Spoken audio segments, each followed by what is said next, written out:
Magandang araw, Go Negosyantes! Welcome na naman po sa isang araw na puno ng inspirasyon at practical business tips. Ako po si Michael Angelo Lubrin, ang bagong-bagong makakasama ninyo sa pagtuklas ng mga winning attitudes ng ating mga small and medium entrepreneurs. Dito lang sa SME Go, powered by Go Negosyo! Let's go Pinoy! Kung sa business kayo ay may success, kung ang ideya nyo'y truly the best, kung hanap ninyo ay isang kasosyo, let's go! Let's go! Let's go negosyo! Go, go, go, go, negosyo! Thank you po! Ngayong araw na ito, we will discover how a young Go Negosyante made a whole new twist sa isang all-time favorite food trip. Let's go at pasyalan natin si Mr. Parker Ong at tikman ang kanyang sikat at masarap na kebab turkey. All this and more, dito lang sa SME Go, powered by Go Negosyo. Ano natin agad to? Andito po tayo ngayon sa Kebab Turkey, the world's biggest kebab chain. Oh, tama na ha? Tama. Kasama po natin ngayon si Mr. Parker Ong at talaga naman, mamaya matitikman natin masarap yung produkto nila pero magkwentuhan muna tayo, sir. Sir Parker, matanong ko lang po kayo, what's the concept behind Kebab Turkey at paano ito nagsimula? Okay. Actually, the concept of Kebab Turkey is we are the healthy fast food Middle Eastern cuisine. Okay? Wow! So, nagsimula ito, actually, online lang sa internet. Healthy, ano ito? May check-up pag kumakain. Hindi naman, ha? Ano naman, ano lang. Sa healthy yung pagkain. Healthy Okay. pagkain. Kasi, alam natin, most of the mga fast food ngayon, alam natin na may connotation na unhealthy sila, no? Okay. So, with us, mamaya makita natin na fresh yung mga foods natin and we can say na we are healthy. Wow, no. Okay. Now, why food and why kebab? Okay.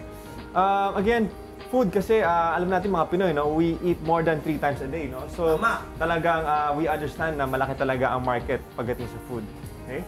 And sa kebab naman kasi ngayon lang kasi napapansin ko na lumalakas sa mga Middle Eastern food. Bakit naman po ang tawag kebab turkey? So ang ibig sabihin ng kebab turkey Rafi, i-breakdown natin is ang kebab, ibig sabihin yan grilled meat. Okay. Turkey is hindi siya yung turkey na hayop, but it's basically the turkey yung country sa Middle Asia East. Minor. Yun. Okay? Tapos yung Baba Rafi, basically, ang owner kasi nito is, ang tawag sa daddy is Baba in Indonesia, no? Dada. Ni Rafi naman is yung anak niya. So, kaya naging Kebab Turkey Baba Rafi. Ang kebab turkey ay nagsimula sa Indonesia noong 1993. Ito ay fusion ng dalawang konseptong nakafocus sa kebab bilang produkto, ang fast food at health-conscious food. Sir Parker, kamusta naman po ang unang sabak ng kebab turkey? Okay. Actually, challenging talaga. Kasi, nung first few business ko sa food, hindi kasing laki nito, no? Okay. Yung first challenge ko talaga is yung looking for partners, no? To help me Okay. with the business. And then after that is yung mismo operation ng business kasi I really need to understand yung paggawa ng food, tsaka yung mga safety, tsaka yung ibig sabihin yung kailangan malinis tayo. Ma, So natutunan po natin yan sa pag-set up natin ng food, no? ano And- mga initial challenges ang nung nagsisimula ang kebab? You learned so much from those challenges. Okay. First talaga is yung time talaga when you start, hindi siya 8 to 5, no? Kasi naalala ko nung first branch namin is na medyo malayo, nasa Nuevo Valley area, nasa Laguna. Laguna, yes. Yung Nagkaroon papunta kami. Tagaytay. Yes, oo. So, nung set up kami doon, maaga ang gising. Oo. Talagang kailangan yung supplies natin, organize. So, Tama. kailangan talaga, hands-on ka talaga sa office eh. So, Okay. lang shortcut talaga. Okay. Now, ano yung masasabi mong turning point ng negosyong kebab turkey? Yung parang yung parang, this is it. Actually, wala talagang masabi mo turning point, but yung mga small steps na nakita namin, Okay. small signs. Kumbaga, sa una is yung acceptance sa mga tao. Okay. So, almost mag-1 year na kami. So, for me, kasi most of the business fail 90% in the first year. So, we have reached more than 1 year. So, for me, that's good, no? And another thing is, mismo may mga big malls na po, sila na po yung lumalapit sa amin. Dati kasi, pahirapan pa, no? Pag lalapit kami sa mga malls, hindi kami masyadong pinapansin. And nahirapan kami kumuha ng magagandang location dahil hindi pa kami kilala. Pero ngayon, nakita namin na sila na mismo yung lumalapit sa amin, nag-i-email, nangungulit, na mag-open kami sa mga malls nila. So, doon for me is yung mga one of the signs na talagang medyo naging successful na po tayo. Now, on its second year in the Philippines, Kebab Turkey is gearing up towards 200 stores in the next 4 years. Para mapaghandaan ito, sinisiguro nilang tama ang kanilang sistema, suppliers at higit sa lahat, sinisiguro nilang laging dekalidad ang kanilang kebab. Ang galing naman, ang dami nating aabangan para sa ating Kebab Turkey dito sa Pilipinas. Ngayon po sir, ano naman po ang advice na may bibigay nyo? So ang advice ko lang no sa mga gusto magnegosyo or mga negosyante ngayon is yung number one is never give up on your dream, no? Na kunyari gusto nating magnegosyo, huwag nating isipin na limitation natin na hindi natin kaya ito. Okay? Kasi nung nakuha po natin tong opportunity is number one, ang mga challenge po natin is yung natin, yung mga knowledge ko po sa food, hindi ganun kalalim. Yung funding na requirement para may franchise po natin itong Kebab Turkey to become the master franchise. So, talagang just pursue your dream and don't give up. Kasi pag meron tayong mentality na ganyan, ma-achieve po natin magagawa natin ng paraan. Up next, kilalanin naman natin ng mas personal at up-close ang ating go-negosyante behind the success story of Kebab Turkey Philippines na walang iba kundi si Mr. Parker Ong. Dito lang sa SME Go, powered by Go Negosyo!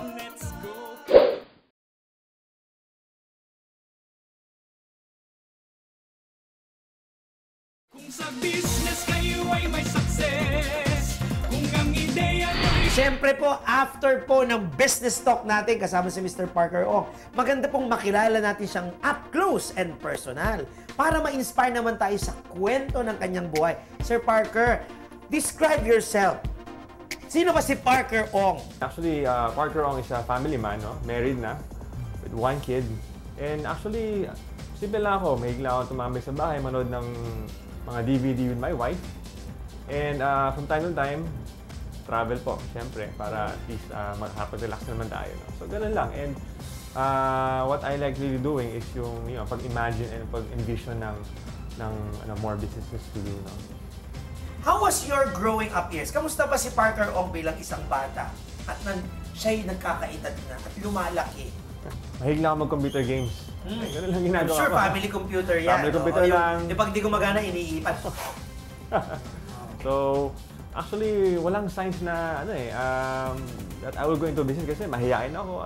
Oo. Alam mo yun, pagsasalita sa mga harap ng tao, medyo ayoko ng ganyan, kinakabahan na ako. So, yun lang, sa bahay naglalaro, ganun lang talaga, no? Ano yung mga childhood dreams mo at sino yung mga naka-impluensya sa pangarap na ito? Simple rin. Wala lang, gusto ko lang makatrabaho sa isang company. And Okay. Lang. Wala talaga akong nakitang something different na nasabi ko na, uy, magiging Ayaw mo negosyante maging ako. Aquaman, yung mga Wala ganun. naman. Superheroes, hindi rin. Parang feeling ko, hindi ko kaya eh. Kasi actually, sa ngayon, medyo payat tayo ngayon. Dati, ganun din. Parang simple lang ako eh. Hindi, maswerte ko kayo pag payat. Pag nagkasakit kayo, hindi ka na kailangang x-ray. Oo, tama, kita Flashlight agad. lang, kita na agad, di ba? So, ang child dream mo talaga ay makapasok sa isang Ganun kumpanya. lang. Oo. At may nag-influensya ba? Ano sa palagay mo Okay. naka-influensya sa ganong kaisipan? Nagsimula to nung college, no? Nung nagsimula akong ma-invite sa isang network marketing, no? Okay. So, nung nag-network marketing ako, doon ako natuto paano magsalita sa mga tao. Magsalita, nagkaroon ka ng additional confidence. Confidence. Oh, right? Doon sa venture na yan, sa pagbebenta ko ng mga produkto, doon ko nakita na may power pala pag meron kang vision, meron kang dreams. So, in fact, doon lang talaga nagsimula. In fact, medyo late bloomer. Doon lang sa college mo nakita na, uy, gusto ko mangarap na mas malaki. Doon lang ako tuto magbasa ng libro. In fact, nung bata ako, never ako nagbabasa ng libro. Bagsak lagi ako sa reading, sa English. Ganun ba? Sa pag-memorize, kasi ayaw magbasa eh. Pero nung nag-network marketing na ako, na turo sa akin na kailangan magbasa ng libro, doon ko nakita na Yung kahalagahan ng investing on investing your in mind. mind. Oo. Now, sa pagtanda mo at sa paglago mo sa negosyong meron ka na ngayon, ano yung mga advocacy na malapit sa puso mo at bakit? Okay. So ngayon, I really believe in our country, no? For me, if I want to leave a legacy, I want to help this nation. Okay. Help this nation. Kasi I believe, nung bata ako, lagi kong narinig na, ang Pilipinas walang pera. Pero if you will see, ang daming national resource ng Philippines, ang daming pera dito, pero hindi na talaga nasa-channel sa tamang resources. So, for me, that's hindi natatap, hindi na ilalagay sa tamang mga gawain. Optimism and compassion. Yan ang mga winning attitudes ni Parker Ong. Hindi lang sa pagninegosyo, kundi pati na din sa buhay. Naniniwala siyang ang tagumpay ay nagsisimula sa isang positibong pananaw at pagmamahal sa mga taong nakapalibot sa iyo. Ano ba po yung mga personal goals or dreams that you are yet to achieve? for my family, of course, is to provide for them, to give them the best. And sa ating bansa, siguro one day, with this business that I'm doing, hopefully, makatulong po tayo sa ating mga employees, sa mga customers natin, at mga social responsibilities na pwedeng maibigay natin sa mga less fortunate. And siguro for our business, again, we wanna reach 200 stores in the next 4 years, starting from 2014. So sana yun talaga ang vision namin for Kebab Turkey. Now, sa buhay mo, personal, business-wise, meron ka bang idol, model, or inspiration? Marami tayong mga idol ng mga businessman na mga galing, no? Pero for me, ang pinaka siguro nag-struck sa akin is yung dad ko talaga, no? My dad is a simple businessman, pero what I learned from him is being simple and maging matipid, no? Being practical, no? And for me, nagagamit ko sa business ko na simple lang talaga, no? And yun ang importante. Wow, yung values, di ba? Values talaga. Character, My dad. diba? Now, meron ka ba sinusundan na life mantra? I don't wanna be religious, pero for me, one of my favorite mantra is yung sa Bible, sabi, apart from me, you can do nothing, no? And of course, that's Jesus Christ. No? For me, that's my life mantra. No? What I do every day and the success that I have, I think it's because of my faith in God. No? Parker sets off to achieve his 2 ultimate goals in life: to give the best to his family and to contribute to the improvement of our country through entrepreneurship. Pagiging focus, pagiging masipag, pagiging masinop, matipid, at syempre ang pagiging makadiyos. Yan ang karakter ni Mr. Parker Ong ng Kebab Turkey. At up next, eto na yung favorite ko, tikiman portion na. Dito lang sa SME Go, powered by Go Negosyo. Let's go Pinoy! Kung sa business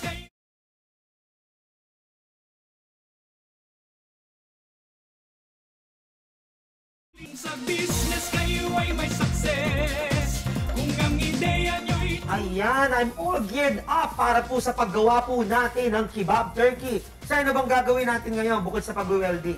So gagawa tayo ngayon ng beef kebab. Wow! Regular, no? Ito Beef yung- kebab! Okay! Yes, sir, na with cheese, no? Meron With po tayong cheese. cheese.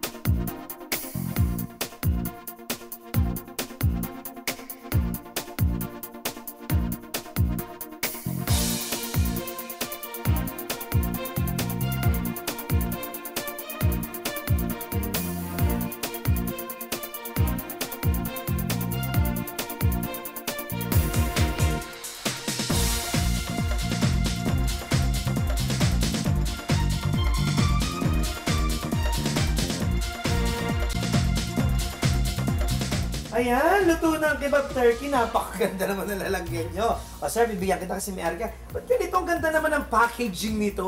Okay, ang tawag namin dito, pull to experience, no? Ano? Pull to experience. Pull to experience! Diba?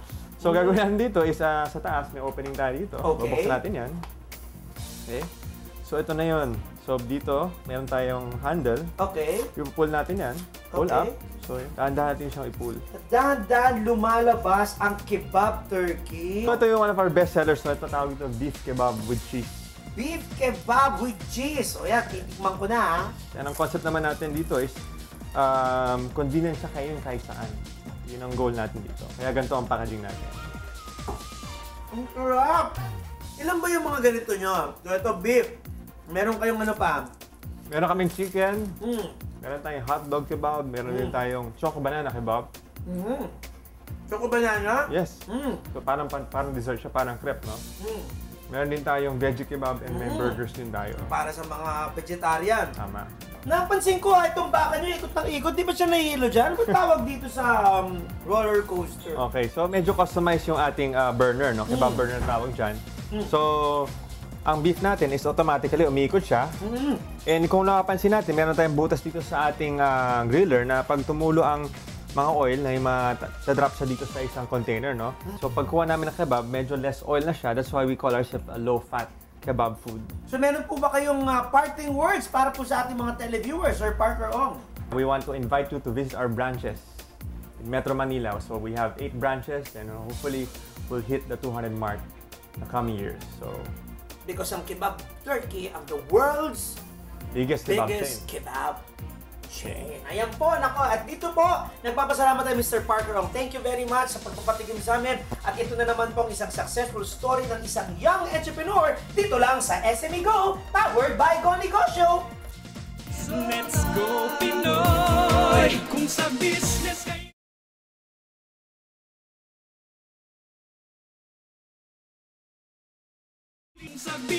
kayo ay may success, kung ang ideya nyo'y Go Negosyantes, be updated with the Go Negosyo calendar. Halina't silipin natin ang mga recent events at activities sa Go Negosyo Circle. Unahin na natin ang book launch ng 150 Style Essentials for Every Girl ng young Go Negosyo entrepreneur at certified fashionista, the lovely Tricia Gosingchan.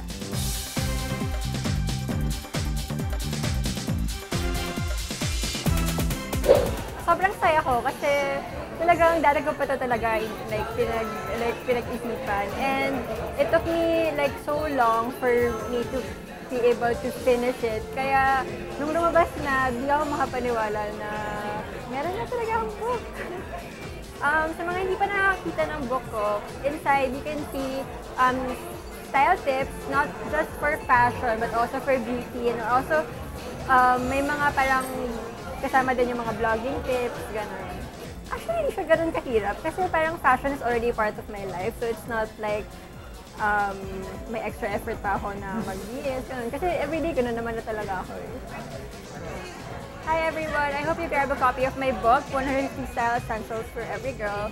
It's available in all national bookstores nationwide for only 295 pesos. SME Go! Sign and seal! Puntahan naman natin ang MOA signing ng Go Negosyo at ng ating mga beloved partners, ang Smart at British Council Philippines.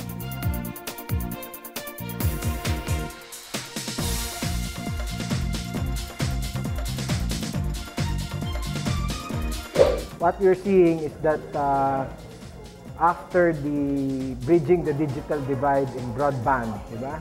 Through wireless mobile broadband, and then bridging the digital divide on devices, now that there are lots of smartphones in the market, and the Philippines in fact is the fastest growing smartphone market in the region, we're seeing a third wave in bridging the digital divide, this time going e-commerce. So, and when you look at going e-commerce, it has two facets. One is putting up the store, which is what TACDIS is trying to address, and the payments, which is what Smart e-money is trying to address. And the partnership with Go Negosyo is basically attacking the low-hanging fruits, if I may call it that way, wherein we felt that it's the entrepreneurs who will go and use this product first. On the first instance, we expect entrepreneurs to be able to accept electronic payments on the face-to-face transaction.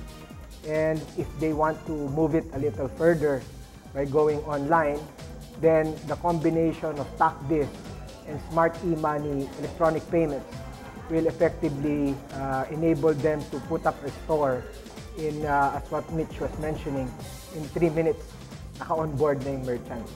So that is the nature of the partnership with Go Negosyo. Sa inyong mga Go Negosyantes, we invite you to try our storefront or to put up your own storefront. Go to the tacdis.com.ph. Mga ka-Go Negosyantes, no? The online storefront and the online trade is getting bigger and bigger. I invite you to be part of it.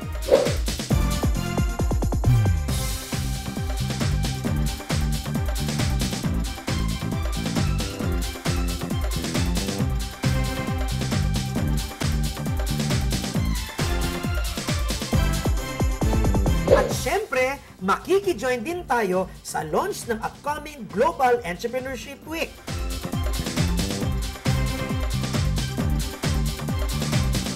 Maraming salamat sa lahat na kung sina ay sumusuporta sa amin, lalo na si Joy Concepcion. And I wanted to welcome you all to the Global Entrepreneurship Week in the Philippines.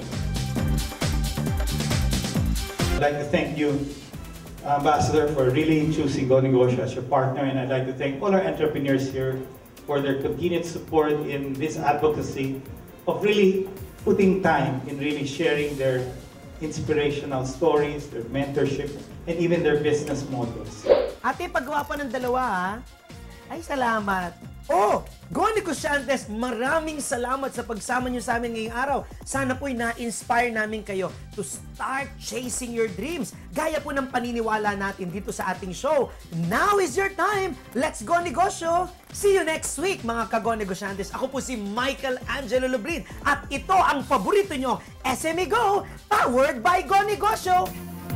Bansay asenso na. Let's go Pinoy. Kung sa business kayo ay may success, kung ang ideya nyo'y truly the best, kung hanap ninyo ay isang kasosyo, let's go, let's go, let's go negosyo. Business kayo ay may success, kung ang ideya nyo'y truly the best, kung hanap ninyo ay isang kasosyo, let's go, let's go, let's go negosyo.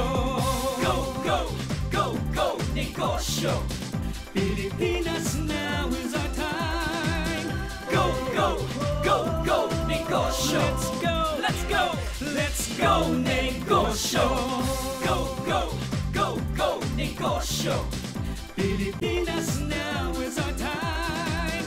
Go, go, go, go negosyo. Let's go, let's go, let's go negosyo.